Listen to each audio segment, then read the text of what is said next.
Wow, I did not expect my content to get this much attention so quickly. Thank you, everyone. I'll have a real second video essay up in the next few weeks, but I'm sick right now, so here's something quick.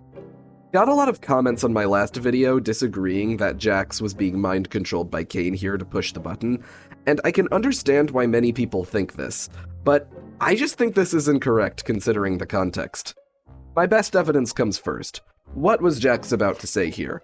Almost certainly it was, I don't know. I can be pretty confident in this because just look at his face. He looks so disgusted with himself, confused about what he did. This is not the face of someone in control of his own actions who just made a choice he regrets.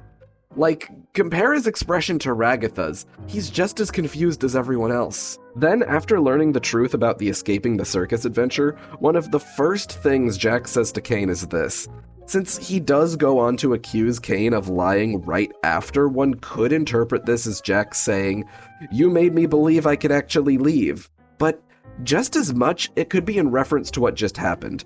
"You got in my head and made me push the button." This line is a bit ambiguous, but I tend to lean more towards it being in reference to the mind control, considering, well, Jax immediately calls Caine out for controlling his mind specifically, as if for some reason Jax was thinking about how Caine was capable of doing that, as if Jax had just recently felt his agency be stripped from him as Caine forced out an action, and it allowed Jax to put the pieces together. Caine tries to deflect by saying this, but it really doesn't disprove anything. Caine can add temporary modifiers for an adventure, but as has been established, Jax pushing the button was part of the adventure. Let's remember some facts about Caine I brought up in my previous video. He tries to solve problems by making adventures where those problems are solved, and he tends to script out his adventures in his head, and will often overwrite the will of humans to do so. Caine mentions in this scene that he expected the humans to push the stay button. Caine also struggles to separate reality from fiction, thinking if something happens in adventure, it's as good as it happening for real.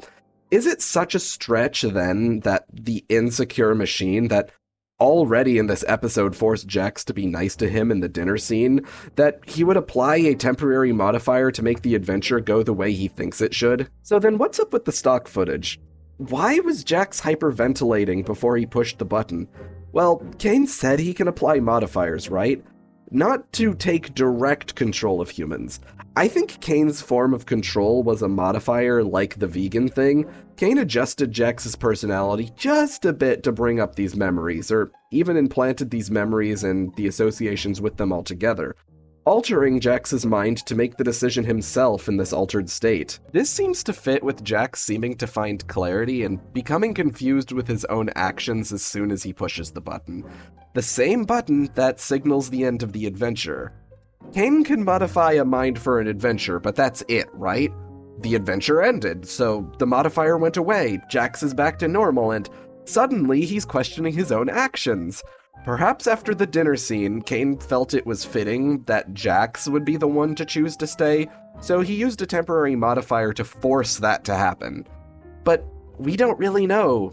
We know nothing about these visions Jax had, or Caine's specific thought process here. Now, Jax also doesn't try to defend himself in the next episode on the grounds that Caine controlled him, but that is fully the result of Jax's character. He likes pushing people away, he uses things not mattering as a coping mechanism, and he's just felt betrayed and jaded after being punished for putting the bare minimum amount of faith in another person when he went along with the Leave the Circus adventure. It makes sense to me that Jax uses this chance to push his philosophy of nothing mattering instead of trying to assert some type of reality by insisting he was mind-controlled. Jax is just currently too disconnected to do that.